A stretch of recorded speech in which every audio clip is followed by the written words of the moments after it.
Kalau kita menjadi baruah politik, kita ada dua keuntungan. Baruah bergaji atau baruah yang puas hati kerana ideologi. Tapi kita adalah akhirnya bapa yang akan menanggung keluarga. Kita yang akhirnya adalah ibu yang akan mengendalikan anak-anak di rumah.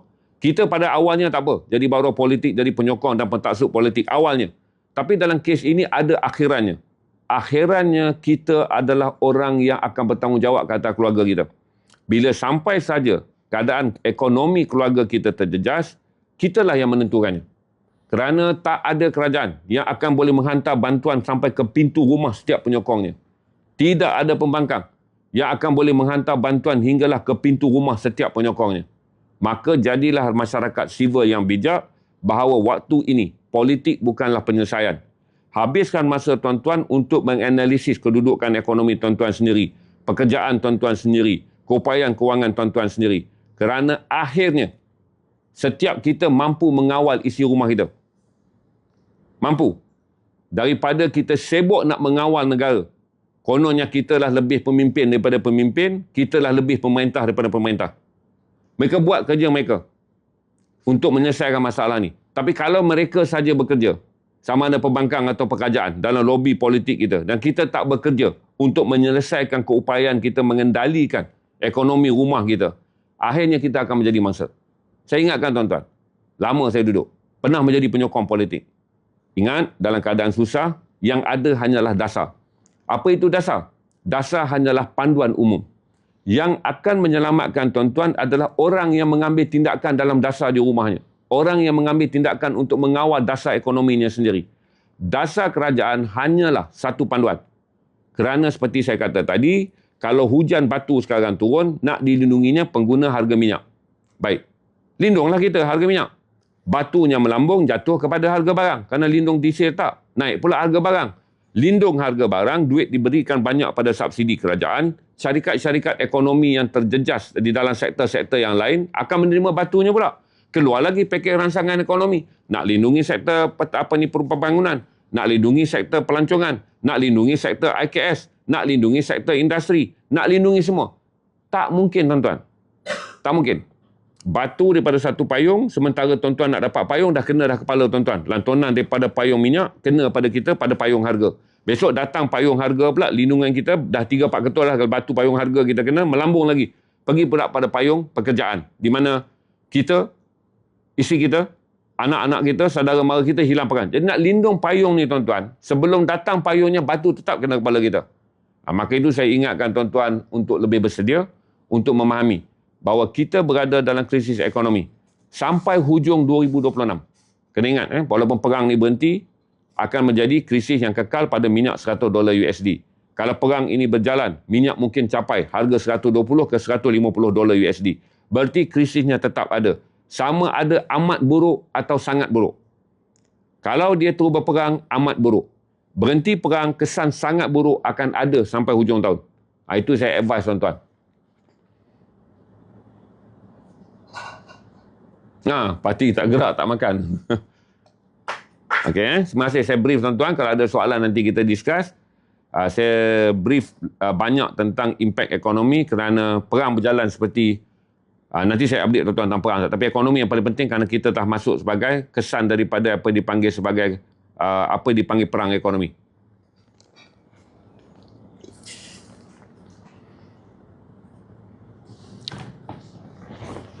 Untuk pengetahuan tuan-tuan, hari ini Yahudi melaksanakan hari Passover. Tarikhnya 1 hingga 9 April. Okey, Passover ni adalah salah satu daripada 6 perayaan besar bagi orang-orang Yahudi. Hari ini adalah serangan yang satu lagi berjaya. Kalau tuan-tuan lihat, serangan waktu siang hari ini Iran lancarkan. 2 mesal dia jatuh di Tel Aviv. Manakala beberapa mesal yang ditembak oleh Hezbollah juga jatuh dalam kawasan Israel.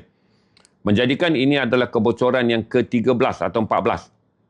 Di mana ruang udara Israel bocor dan menghasilkan kerosakan yang teruk. Kerana Israel sejak kebelakangan ni mula cuba mendapat simpati dunia. Dulu awal dia nak tunjuk dia kuat. Dia tak benarkan video negara dia musnah.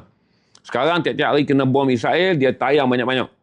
Dan dia gambarkan anak dia mati, dia gambarkan remaja dia mati, semua mati. Seolah-olah dia bunuh di Iran yang mati kambing. Seolah-olah dia bom Lebanon 1,200 yang mati itu kucing. Berarti Israel mula menyiarkan gambar kemusnahan yang ada dalam negara dia. Dalam naratif mengatakan dia perlu berperang kerana dia sedang musnah. Dalam naratif perang mengatakan kalau dia biarkan, Iran akan musnahkan negara dia lebih teruk seperti mana yang dia kena sekarang. Dia susun naratif untuk mendapatkan gambaran pada dunia. Tengoklah keadaan kami. Iran memiliki senjata moden. Negara kami hancur. Dalam perang yang dia mulakan. Maka kita dapat faham bahawa satu keuntungan besar yang dialami oleh masyarakat dunia adalah kerana media Amerika dan media Israel masih lagi digolongi oleh, masih boleh dinaungi oleh generasi baby boomer, orang tua.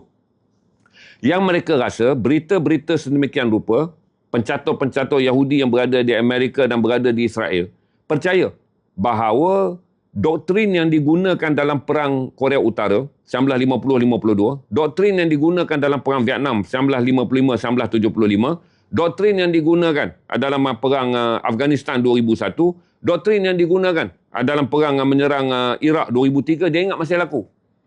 Dia lupa bahawa munculnya generasi baru, Y dan Z ni, generasi Y dan Z yang lebih cerdik, yang menyusun naratif mereka sendiri di media sosial, telah menjadikan perang naratif yang diatur oleh Amerika dan Israel dijenakakan. Bukan oleh kita, oleh masyarakat antarabangsa. Kamu mulakan perang, kemudian kamu mengatakan kamu mangsa. Kamu membunuh orang lain dengan angka yang kamu tak laporkan. Kamu sedihkan dunia dengan mengatakan hari ini ada kanak-kanak perempuan 13 tahun dan ada remaja lelaki 14 tahun antara yang cedera. Kita tak bersifat zalim, tuan-tuan.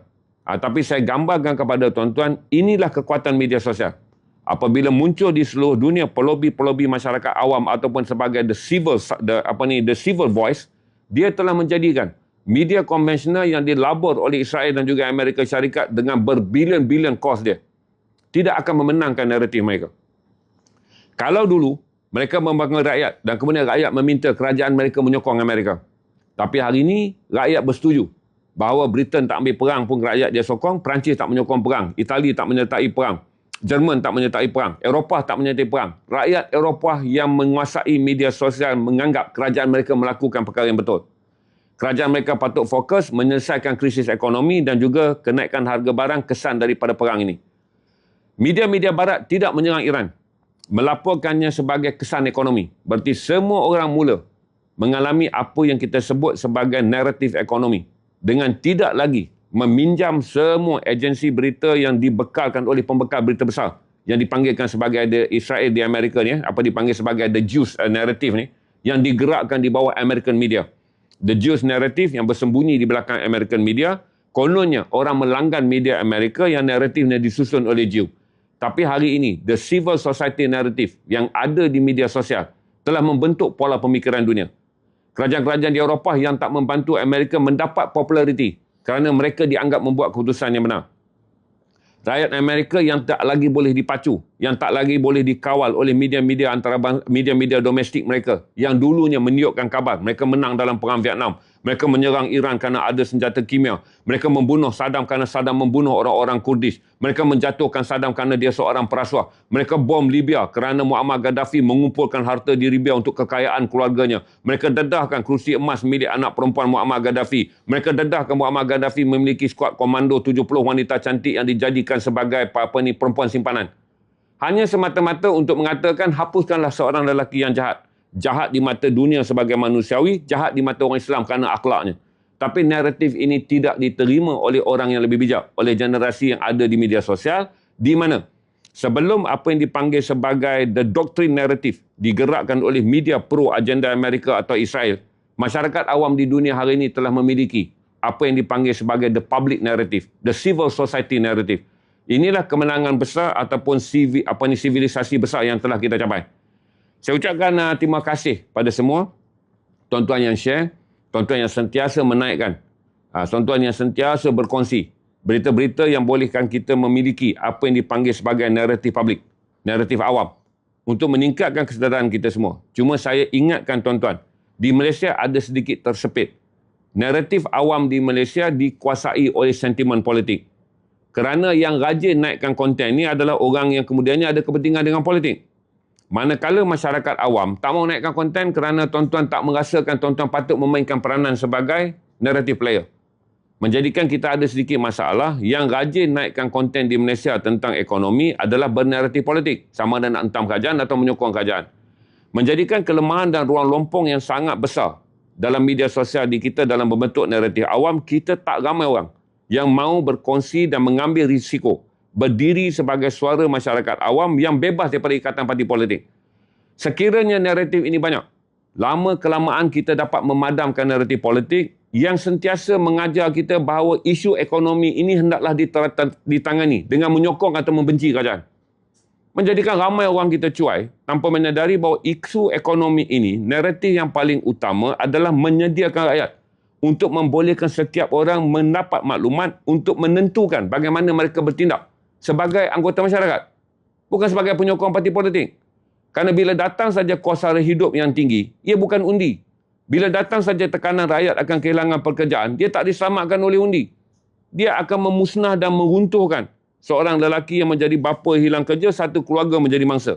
Seorang isteri pula, kalau dia terpaksa menanggung suami yang kehilangan kerja, akan menimbulkan ketegangan rumah tangga. Banyak kemusnahan yang menanti kita, yang orang politik tak dapat selamatkan.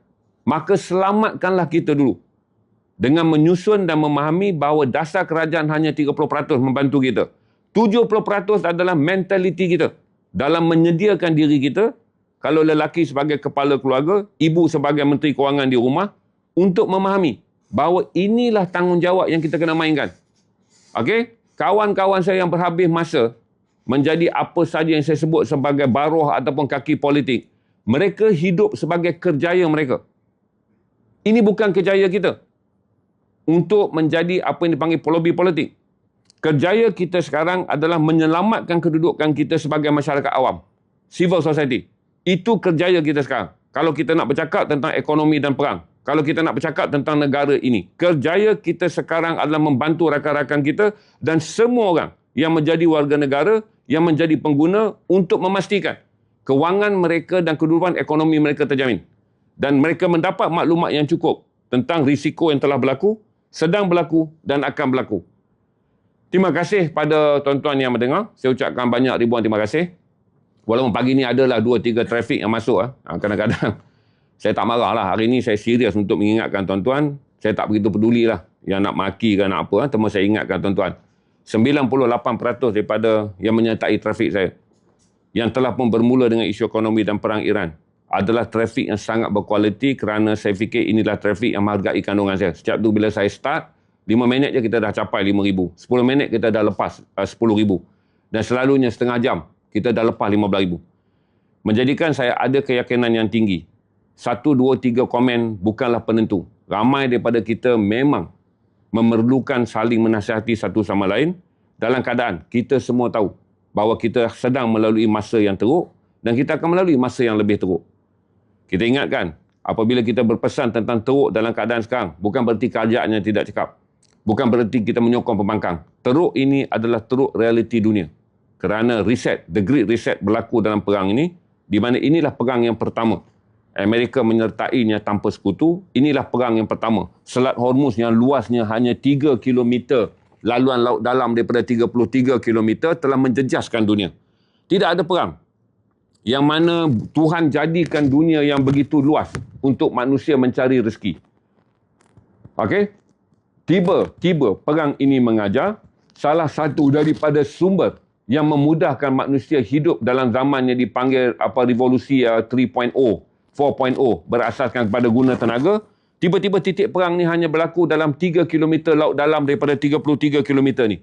Kerana selama ini 67% bahan-bahan yang menghasilkan baja datang daripada sini, 25% bekalan minyak gas LNG dunia datang ke sini, 20% minyak dunia datang daripada sini. Tak pernah berlaku.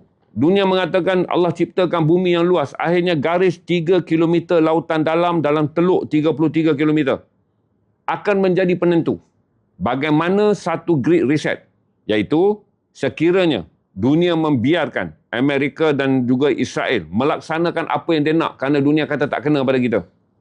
Dunia hanya buat surat bantahan, keluarkan kenyataan bantahan yang menjadikan Amerika meninggalkan perang Korea dalam keadaan Korea terbelah dua. Bangsa Korea menanggung permusuhan daripada tahun 52 sampai sekarang, 70 tahun permusuhan. Dengan Korea Utara membangunkan nuklear mengancam kestabilan di Laut Asia Timur. Amerika kemudian menjadi pelindung kepada Korea Selatan. Dan Korea Selatan terpaksa menerima puluhan ribu angkatan tentera Amerika di perairan dia.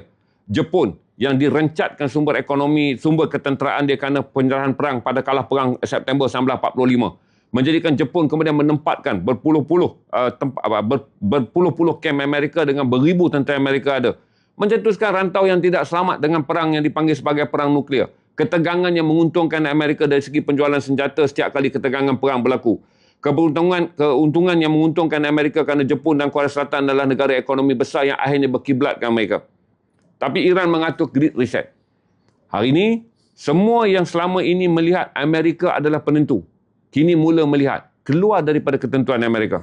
Itu yang menjadikan perang kali ini ada The Great Reset kerana dia telah mengubah apa yang dipanggil sebagai Amerika yang sangat berkuasa pada Perang Dunia Kedua, kini mula menampakkan bahawa negara ini perlahan-lahan sudah tidak dihormati. Untuk pengetahuan tuan-tuan, hari ini banyak negara telah mengumumkan mereka akan membeli minyak daripada Rusia. Walaupun sebelum ini banyak negara menyokong Amerika apabila Amerika mengenakan sekatan ke atas Rusia bersama dengan NATO, bersama dengan Kesatuan Eropah kerana tindakan agresif Rusia ke atas Ukraine. Saya tak sebut Rusia betul. Saya tak sebut Rusia betul. Maksudnya musuh kini menjadi kawan. Kerana apabila dulu boikot minyak Rusia untuk meruntuhkan ekonomi Rusia kerana dapat bekalan minyak tambahan daripada Asia Barat. Rusia yang dulu dimusuhi kini terpaksa jadi kawan. Itu dipanggil Great Reset. Di mana dua entiti yang bermusuh sejak Soviet Komunis mengekalkan pemusuhan yang ketara walaupun wujud Rusia demokrasi, hari ini terpaksa bercakap satu sama lain. Kerana minyak daripada Rusia adalah alternatif ketika tiada lagi minyak yang dapat dikira sebagai selamat untuk keluar daripada Selat Hormuz. Pembentukan identiti ini bukan kecil, 22 negara. Di mana Jepun dan Korea yang selama ini menjadi pak turut Amerika Syarikat kerana Amerika adalah kononnya pelindung mereka daripada Korea Utara menyertai grup ni. Yang dipanggil sebagai grup 22 negara di luar daripada Amerika Syarikat yang ingin mengadakan rundingan terus dengan Iran bagi memastikan mereka mendapat kemakmuran ekonomi tanpa terlibat dalam apa yang dipanggil sebagai perang. Cuma dia sangat ideal kalau perundingan ini berjaya tetapi perang dilancarkan oleh Amerika menjadikan Selat Hormuz tidak selamat. Kerana negara-negara ini membeli minyak daripada Qatar, daripada Kuwait, Bahrain, UAE, Arab Saudi, Iraq. Ada sebahagian negara ini dalam temu bual yang saya lihat yang ada di Al Jazeera. Temu bual ni dalam Arab. Tapi tuan-tuan boleh tonton sebab dia diterjemahkan. Kalau tuan-tuan nanti free pergi ke YouTube, setiap kali rolling berita tu mereka akan siarkan temu bual sebab ini adalah eksklusif di antara wartawan Al Jazeera dan juga Menteri Luar Iran Abbas Araghchi. Tuan-tuan akan dapat banyak maklumat mengenai bagaimana kita boleh buat rumusan bahawa perang ini akan panjang. Kerana Abbas Araghchi mengesahkan bahawa serangan ke atas negara-negara jiran akan diperluaskan. Kerana kata dia mula-mula Iran menyerang kem-kem tentera Amerika. Amerika pindahkan serangan dengan apa? Dia kata dia adalah jet ni tak terbang daripada tanah Arab bom negara dia. Tapi Amerika letakkan jet pengisi minyak. Bila jet pejuang terbang, jet pengisi minyak ni hantar minyak. Kata Iran ini terlibat. Kerana jet ni walaupun tak digunakan dalam bentuk perang, tapi dia adalah jet minyak. Yang minyak ni dibekalkan kepada jet pejuang perang. Dia gazetkan sebagai benda yang harus dimusnahkan. Berarti pelabuhan dan lapangan terbang juga menjadi kepentingan kerana ini minyak yang dibekalkan oleh mereka. Kata Abbas Araghchi, bila mereka menyerang ke kem-kem tentera Amerika, Amerika pindahkan bilik operasinya di hotel. Jadi Amerika menggunakan perisai awam, hotel orang awam, yang sebenarnya tak ramai orang datang melancong ke Asia Barat, dipindah menjadi bilik gerakan tentera Amerika. Daripada situlah bilik gerakannya mengatur perang. Maka kata dia, ini adalah wilayah yang telah pun dianggap sebagai milik Amerika. Diserang. Jadi kata Abbas Araghchi, dengan strategi yang sentiasa diubah oleh musuh, mereka akan mengubah strategi mereka. Kerana akhirnya, musuh menyerang negara mereka dengan fasiliti yang disediakan oleh negara-negara tersebut, walaupun fasiliti itu asalnya ada fasiliti awam. Jadi kalau tuan-tuan lihat keadaan serangan yang berlaku hari ini, pendirian Iran yang sangat keras untuk tidak mahu menyerah dalam perang, menunjukkan bahawa Iran bersedia untuk meneruskan perang. Cuma harga minyak turun hari ini kerana Trump semalam telah mengeluarkan satu lagi kenyataan bahawa dia akan menamatkan perang ini. Tetapi saya katakan pada tuan-tuan, harga minyak naik turun ikut mulut Trump. Tapi Trump sentiasa berubah. Sebab sebelum Trump berucap, 12 jam yang saya tengok live tadi, semalam tadi adalah Pete Hegseth punya sidang media siaran langsung. Pete Hegseth masih mengatakan perang akan diteruskan. Mereka menerima sokongan daripada pejuang-pejuang dan tentera Amerika yang berada di atas tanah Arab yang begitu bersemangat untuk menyerang Iran. Berarti akan ada banyak ketidaktentuan. Ketidaktentuan kita kena pegang sebagai prinsip perang tidak berhenti. Bila kita kata prinsip perang tidak berhenti, secara ekonominya kita pegang amat buruk kesan ke atas Malaysia. Baik, kalau perang berhenti, secara prinsipnya dia menjadi sangat buruk. Sangat dan amat ni amat yang paling teruk. Sangat buruk tetap kita akan kena sampai hujung 2026. Bagaimana sangat buruk tu, saya kata saya pegang dia dulu secara general. Besok perang panjang, perang berhenti, kita akan lihat bulan ke bulan. Bagaimana sangat dan amat buruk ini dapat diterjemahkan ke dalam kehidupan harian kita. Kita harap bahawa kesannya adalah minimal walaupun bunyinya langsung tak logik. Kita masih berharap kesannya adalah minimal walaupun bunyinya tak logik. Sebab berharap adalah perkara yang tak logik. Menjadi realistik. Realistik adalah kenaikan harga barang, gangguan terhadap pekerjaan, keboleh keupayaan negara bertahan untuk subsidi adalah semakin hari semakin menipis. Kenaikan harga tarif elektrik walaupun TNB punya CEO kata hari buat masa ini. Buat masa ini dia tak sebut. Sebulan, 2 bulan, 3 bulan. Berarti buat masa akan datang, kemungkinan tarif akan naik berdasarkan logik bekalan minyak telah naik. Saya ingatkan tuan-tuan, tapi bank selamat. Kerana bank-bank di Malaysia mempunyai asas modal yang kukuh. Ini disahkan oleh JP Morgan, Morgan Chase Bank. Mana saya, tuan-tuan kalau rajin, tuan-tuan pergi kepada World Market Report. World Finance Report, supaya tuan-tuan boleh baca yang lebih luas. Sebab saya ambil ni sebagai orang yang nak mudahkan orang awam faham. Okey, saya pergi pada World Market Report, World Finance Report. Saya ambil gambaran, saya jelaskan secara marhain. Kerana semua yang menonton kandungan saya ni bukan saya boleh menggunakan apa yang dipanggil sebagai dengan terminologi yang kompleks. Jadi saya sebut dengan mudah je. Jadi semua World Economic Report, World Finance Report menjelaskan perbankan di seluruh negara termasuk Malaysia adalah mapan. Jadi jangan risau tentang kedudukan kewangan kerana bank-bank kita memulai nilai kawalan modal yang sangat bagus. Itu je saya boleh jelaskan pada tuan-tuan. Yang duk tanya patut ke beli emas ni, saya nak nasihatkan. Ada banyak duit belilah. Sebab tuan-tuan tak rugi apa. Tuan-tuan ada 1 juta, tuan-tuan nak pakai masa susah ni 500,000. 500,000 beli emas. Yang kita cerita sekarang ni nak beli ikan pun tak lepas. Yang kita cerita sekarang ni, level yang ada dekat live saya ni, bukan semua orang fikir tentang emas. Kalau tuan-tuan kata patut ke beli emas, maksudnya tuan-tuan tak ada duit. Sebab orang yang bermain dalam line emas, dah buat keputusan dah patut beli atau tidak. Level saya, yang boleh masuk dalam line emas, saya tak beli. Sebab saya ada baca satu report, bahawa emas tidak akan melalui lonjakan. Emas pun melalui the Great Reset. Yang berada dalam report seperti saya. Tuan-tuan boleh baca Nick Hashudin punya report. Pergi ke page Nick Hashudin, bekas CEO tabung haji, seorang ahli ekonomi Malaysia. Dia menyebut. Dan baca juga. Saya kata tadi, pergi World Finance Report, baca tentang emas. Beli pada, sebab orang nak pegang tunai. Dalam keadaan perang sekarang, orang nak pegang tunai. Itu menjadikan harga emas drop. Kalau kita ada banyak duit, kita tak perlu duit tu 2-3 tahun. Tuan-tuan kaya, mak ayah baru mati, lepas tu standard Melayu, lepas mak ayah mati, jual harta pusaka. Lepas jual harta pusaka, tuan-tuan ada 1 juta. Susah pergi, susah datang, tuan-tuan perlu RM500,000. RM500,000 belilah emas. Okey, sebab dia 5-6 tahun nanti tuan-tuan tak perlu lagi duit yang ada sekarang. Kalau tuan-tuan ada RM15,000-20,000, jangan beli emas. Kekalkan aset cair. Ini yang dinasihatkan. Orang tak nak pegang emas walaupun mudah dicairkan. Takut dicairkan pada harga masih jatuh.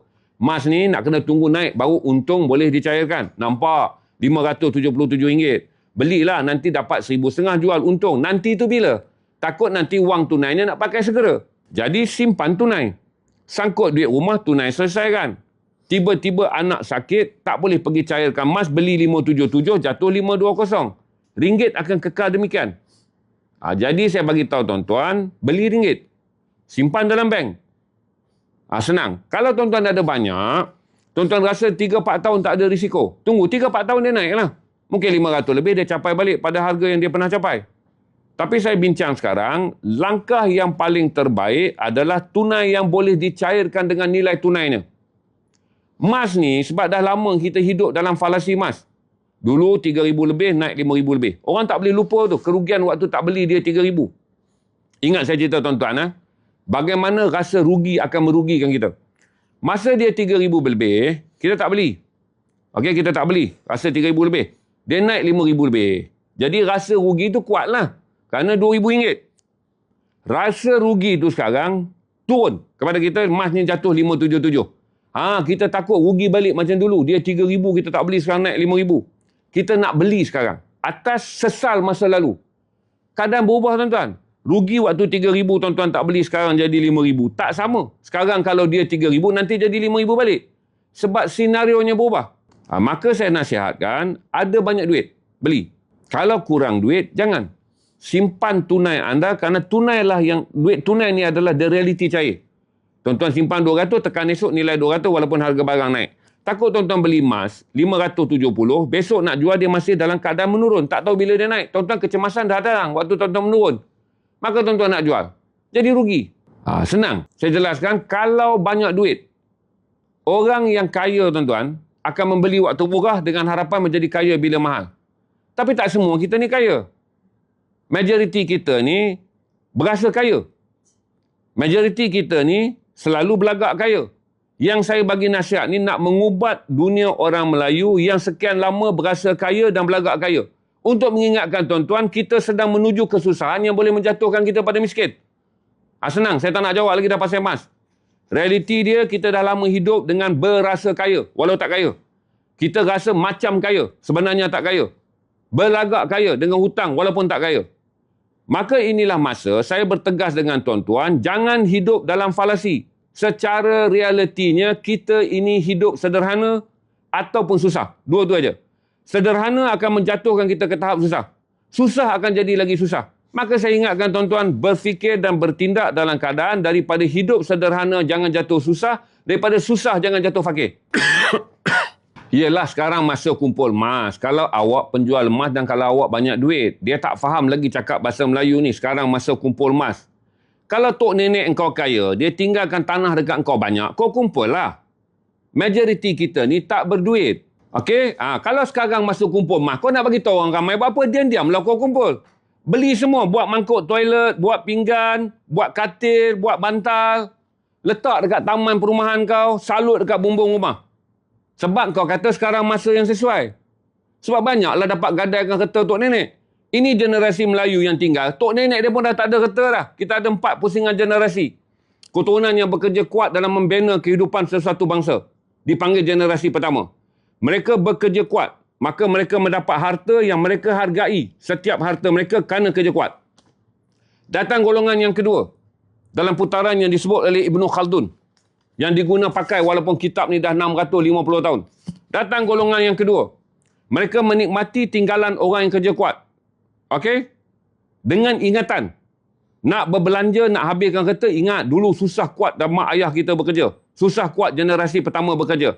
Maka mereka hidup dalam gaya yang telah ada harta tetapi mengingati beban generasi yang pertama.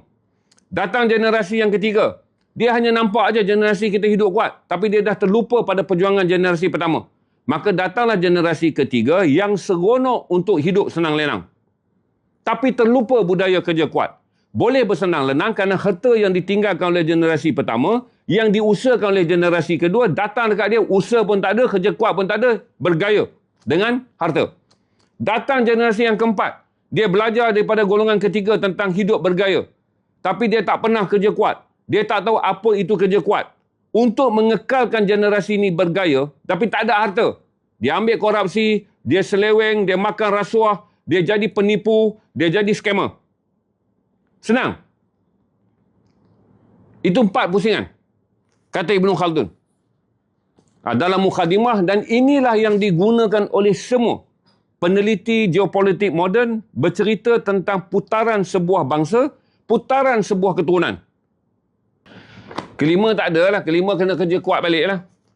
Kelima, bila dah habis kereta, makan rasuah, masuk jail, lepas tu bangsa pun lungkup, pusing balik yang kelima. Bekerja kuat untuk membina semula bangsanya rosak, membina semula bangsanya hidup dalam keadaan ketasuban politik, membina semula bangsanya berpecah belah kerana menjadi begitu ideologi tentang politik, begitu taksub tentang politik.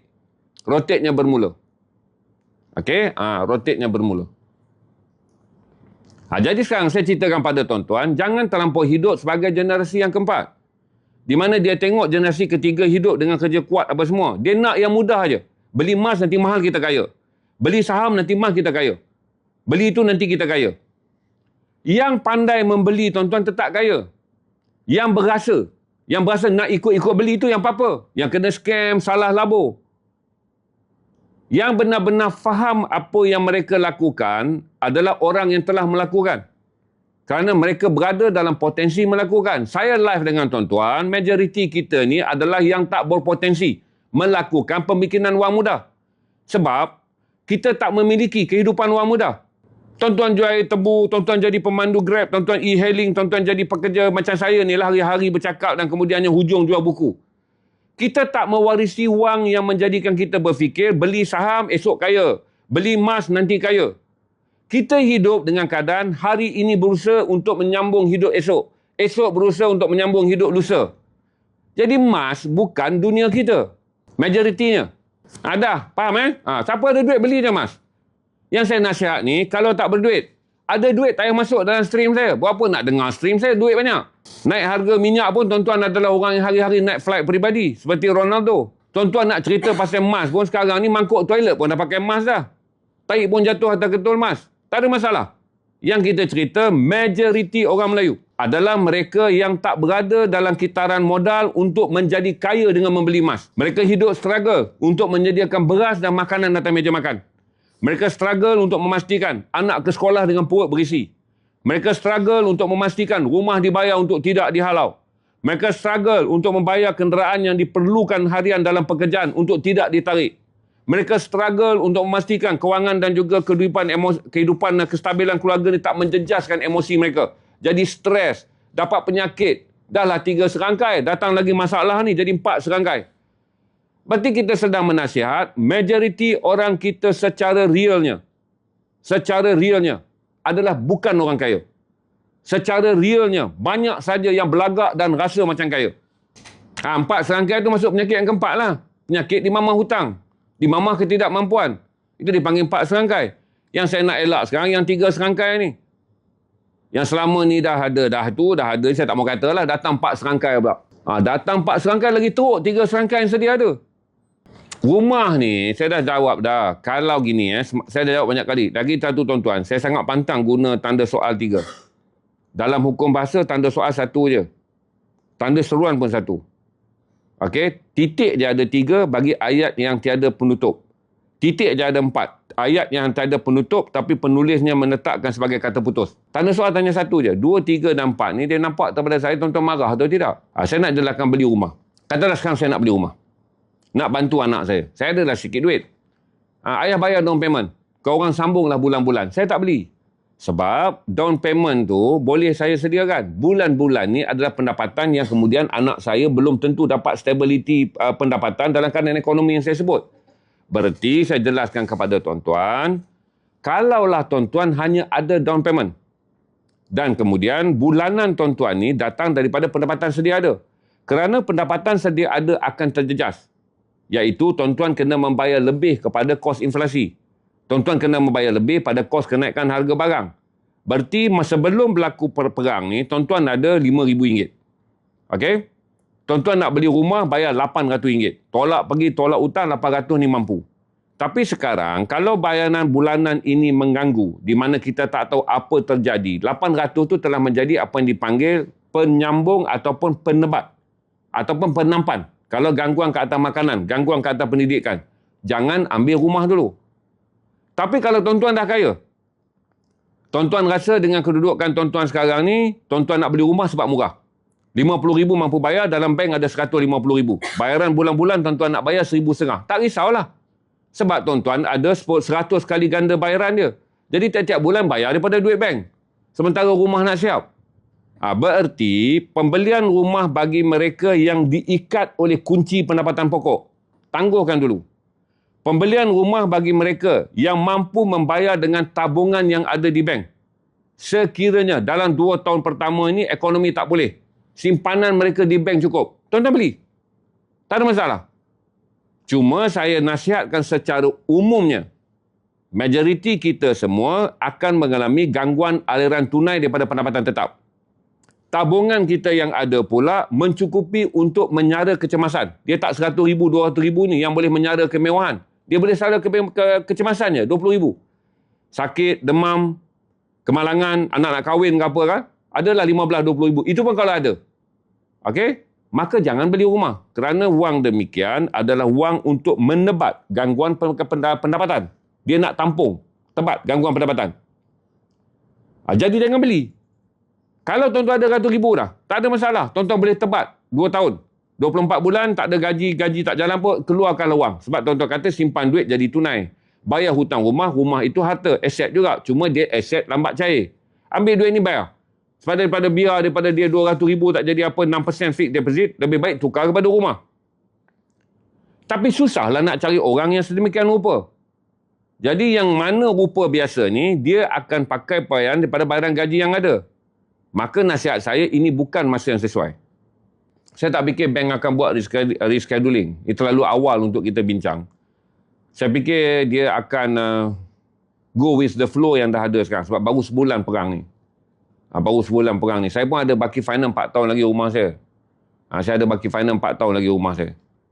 Dan saya pun ada minat nak beli rumah baru.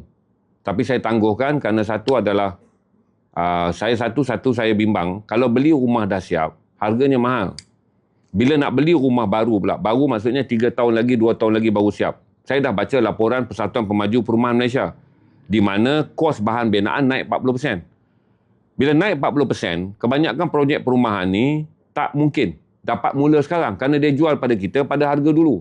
Kalau saya ambil rumah 500,000 sekarang, berarti dengar dulu yang saya jelas. Bila saya tak jawab, tuan-tuan dah pergi moratorium. Sebab tu saya malas nak cerita dengan orang Melayu ni. Yang kita cerita dia belum faham, dia tak nak faham. Dengar dulu bahagian yang saya sebut. Nanti saya sebut moratorium.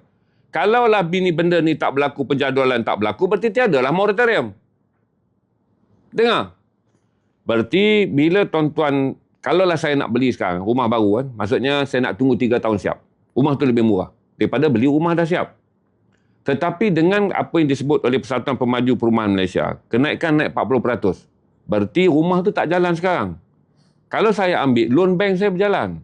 Loan bank saya berjalan, yang saya pula dulu ingat 2 tahun je akan siap, 3 tahun akan siap. Sekarang kan jadi 5 tahun. Berarti kadar sewa rumah saya kena bayar. Rumah baru pun saya kena bayar. Maka saya tak ambil sebab laporan menunjukkan logiknya. Tiada pemaju yang akan meneruskan projek perumahan baru ketika harga barangan pembinaan naik 40%. Ini bukan kata saya. Sila rujuk kenyataan Persatuan Pemaju Perumahan Malaysia, kos naik 40%. Jumpa berita tu. Semua berita Malaysia pakai benda tu. Maka saya tak beli dulu. Dan jangan panik. Sebab kita tak beli dulu bukan seumur hayat. Kita sedang melihat 3 bulan ni. Kalau 3 bulan ni kerajaan selepas perang ni jalan, kerajaan ambil beberapa langkah, kemudiannya harga barangan turun, buat keputusan. Kalau tak ada, tangguh dulu. Tapi saya nak mudahkan tuan-tuan, berdasarkan pengalaman saya, sampai Disember 2026, saya tak akan beli rumah. Untuk anak saya. Saya tak akan beli rumah. Saya memang buat keputusan. Sebelum saya pergi Sumut, saya nak beli rumah. Untuk seorang anak saya. Tapi kemudiannya, saya faham, ini bukan masa yang sesuai. Sebab kita nak beli, tolong bayar down payment. Bulan anak-anak nak bayar. Tapi anak-anak ni akan adalah gangguan di mana kita nak latih mereka untuk faham bahawa taklah nanti gangguan kerana komitmen bayar rumah tu. Itu saya jelaskan. Faham dulu. Faham adalah dalam keadaan sekarang, gini apa itu maksud tunggu dan lihat? Kita berada dalam fasa tunggu dan lihat. Bukan buat keputusan tak nak beli. Tunggu dan lihat supaya kita masuk dalam keadaan yang betul. Kalau lalu longkang, ada titi. Meniti pun kena lihat. Titi tu boleh lalu ke tidak. Kalau ada parit, boleh langkah. Kalau lepas. Tapi kena tengok seberang parit tu tanah lembik atau tanah batu. Berarti lompatnya boleh, nanti jatuhnya dalam selut.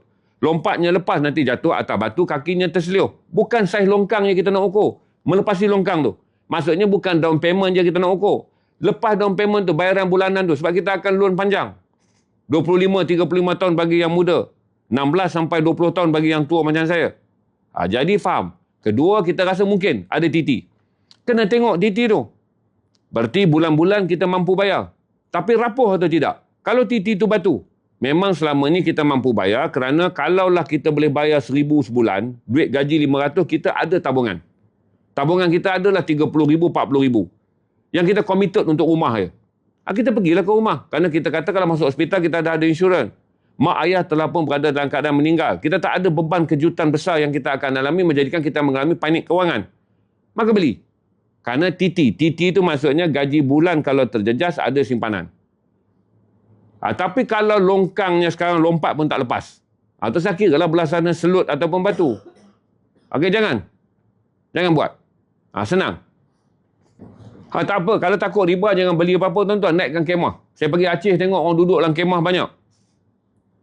Dan mereka boleh hidup berbulan-bulan dah selepas gangguan ekonomi sekarang. Buat je rumah. Buat sementara lah duduk dalam kemah tu, simpan duit dalam bank. Nanti ada tunai, buat rumah seketul. 180,000 tanpa perlu loan. Cerita rumah, tuan-tuan tak takut riba. Bila cerita pendapatan tuan-tuan, melalui proses pembayaran bank, gaji tuan-tuan, duit tuan-tuan simpan dalam bank, tuan-tuan lupakan riba. Sebab tuan-tuan nak nampak alim dalam hal beli rumah. Tapi tuan-tuan punya jahil dalam hal yang lain, tuan-tuan ketepikan. Jadi jangan jawab satu benda ketika kita rasa nampak kita alim dalam bab tak mau beli rumah. Tapi kitaran ekonomi yang ada sekarang, sebutlah satu benda yang menjadikan kita bangun pagi tanpa perlu bertaubat kepada Allah kerana kita tak dapat keluar daripada riba. Tak adalah kita terikat.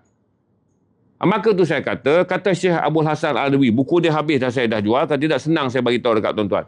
Untuk baca kenapa kita membaca surah Al-Kahfi pada hari Jumaat. Kita membaca surah Al-Kahfi pada hari Jumaat, kata Syekh Abdul Hasan Al-Adawi, dalam kata pembuka, kitab yang sangat masyhur pada 1975. Tidak lagilah orang Islam yang datang pada tahun-tahun 200 tahun terakhir, ketika ekonomi Nasara dan ekonomi sekular menguasai dunia, membaca surah Al-Kahfi tanpa memahami. Kita bukan minta dijauhkan oleh fitnah akhir zaman. Kita minta kerana telah berada dalam fitnah akhir zaman. Kata apa? Kata Syekh Abu Hasan Nadwi, fitnah akhir zaman ini merujuk kepada matlamat Dajjal. Yang mana kalau tuan-tuan faham matlamat Dajjal apa? Datang dan juga kemudian menipu manusia dengan tidak menawarkan agama baru. Menipu manusia dengan tidak merosakkan apa dipanggil syahadahnya. Kedatangan Dajjal adalah untuk menipu manusia dengan berpaling kepada Dajjal kerana tawaran kebenaran. Maka kata Syekh Abu Hasan Al-Adawi, ingat, sebab tu saya nak bagi tahu, tuan-tuan banyak baca teori-teori tentang dah nak akhir zaman, Sungai Furat cetek. Tuan-tuan baca banyak tanda-tanda akhir zaman. Tapi kata Syekh Abu Hasan Al-Adawi, baca hakikat akhir zaman, tujuan akhir zaman tu, saya Dajjal datang, adalah kebendaan. Berarti tanda-tanda tu ada pada kita semua. Kerana kita terlibat dengan apa yang dipanggil frame ekonomi sekular dan frame ekonomi Yahudi. Tak boleh lari. Maka kata Syekh Abu Hasan Al-Adawi, kita baca surah Al-Kahfi pada setiap hari Jumaat dengan kefahaman. Tidak lagi sama dengan sebelum ekonomi dunia dikawal oleh Yahudi dan dikawal oleh sekular. Yang mana kita ada peluang untuk berada dalam ekonomi Islam. Maka baca surah Al-Kahfi pada hari Jumaat adalah tanda kita telah berada dalam fitnah Dajjal. Kerana ramai orang suka baca tanda-tanda tanpa faham hakikat akhir zaman. Hakikat akhir zaman adalah memesongkan orang Islam daripada Allah dengan tarikan kebenaran. Itu dia sebut iman dan materialisme. Berarti tanda-tanda tu dah ada dah dekat kita.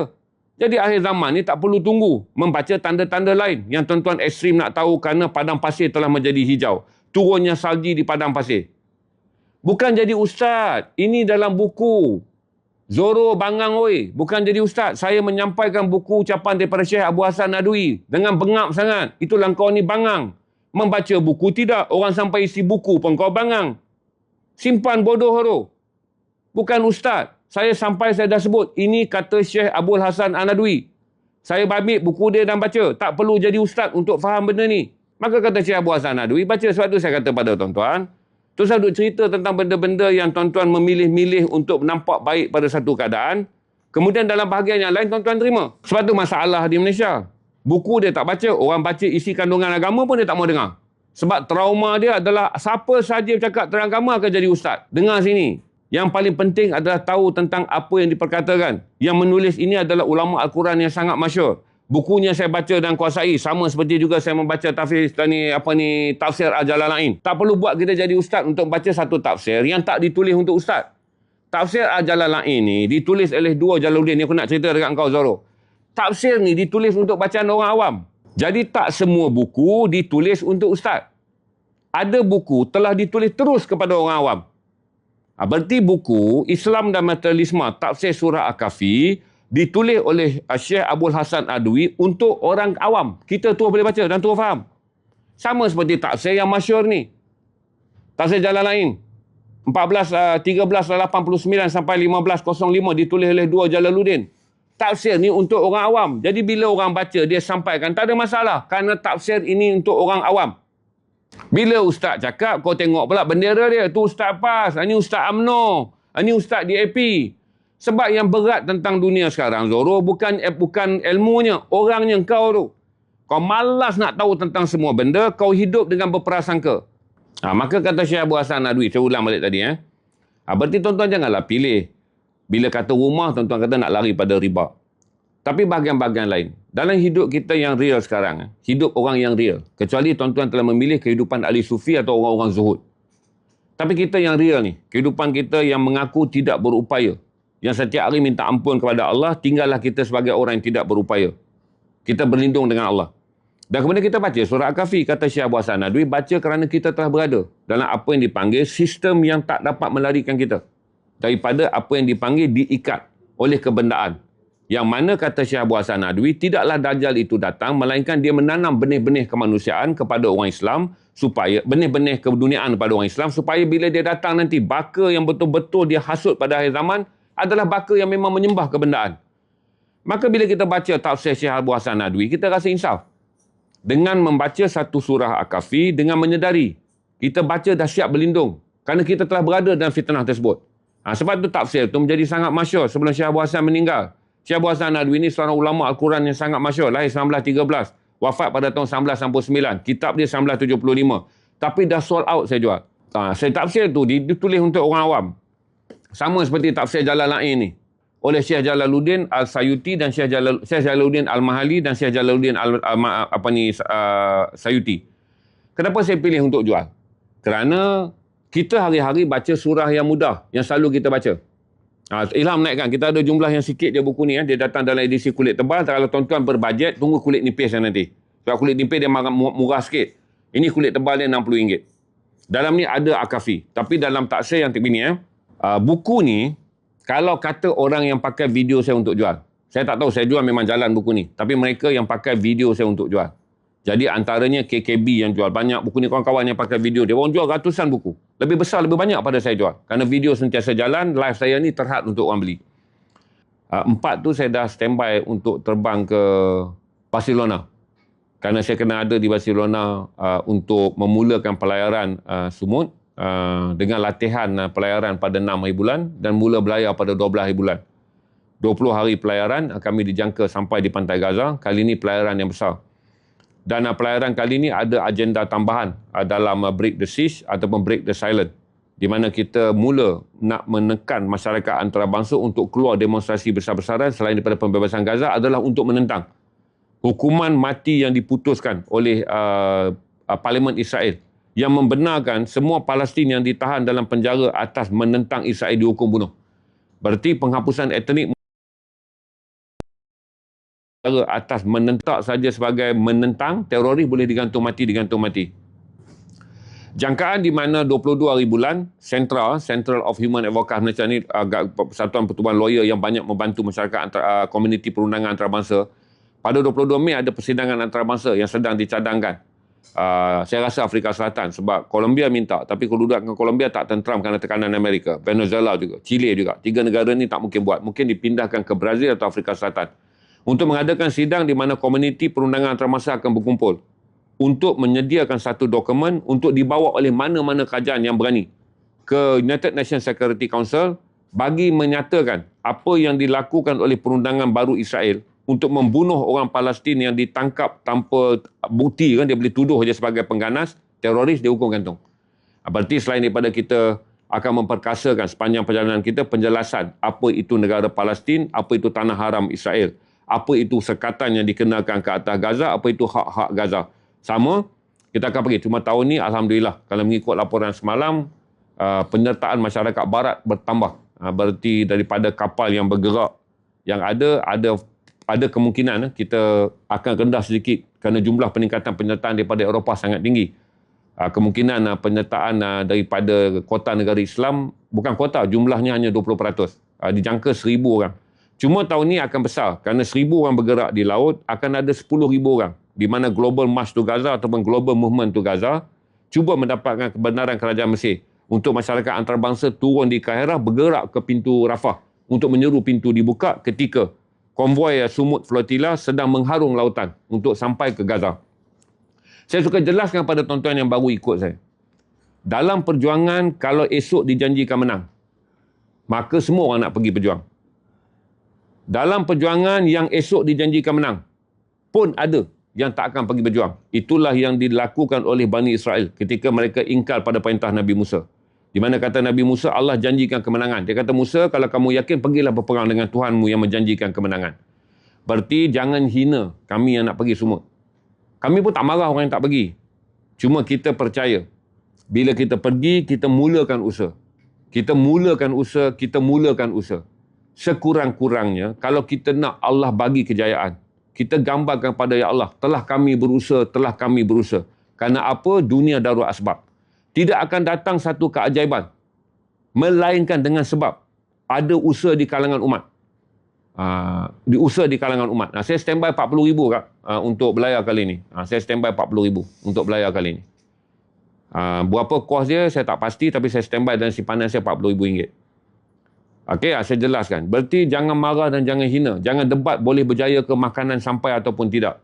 Kerana dalam perjuangan kita untuk Gaza, bukan perjuangan yang berasaskan mulut yang dapat nasi.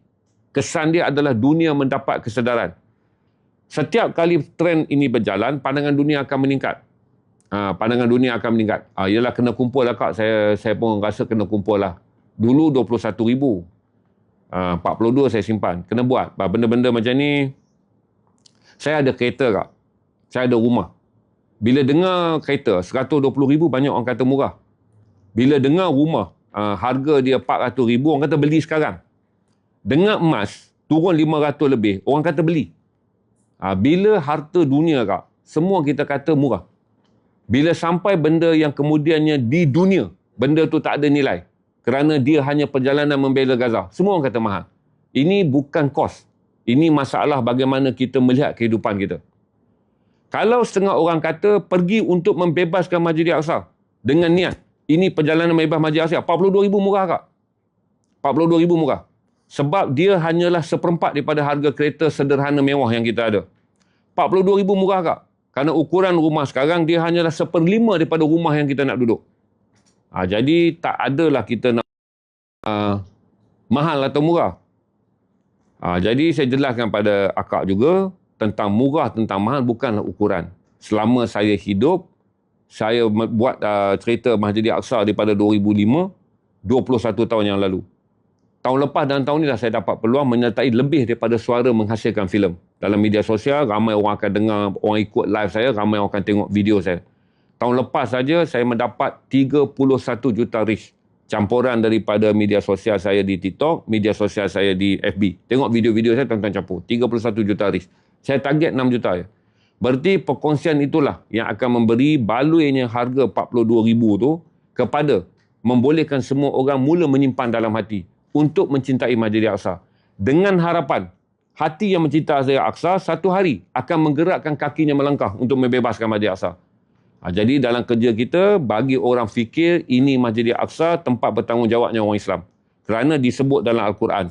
Barang siapa beriman dengan Al-Quran, kena berimanlah dengan seluruh surahnya. Al-Isra' menyebut, ini adalah tempat, pelagi Isra' dan Mi'raj dimuliakan. Tempat ketiga paling mulia. Ilham tak ikut tahun ni sebab bahaya. Tahun ni agak tinggi risiko dia, saya tak bawa Ilham. Jumpa lagi pukul 9 malam, jangan ketinggalan. Yang belum follow Ziad Stream supaya bila saya live, tuan-tuan dapat, tuan-tuan dapat notifikasi. Assalamualaikum warahmatullahi wabarakatuh. Jumpa lagi 9 malam nanti.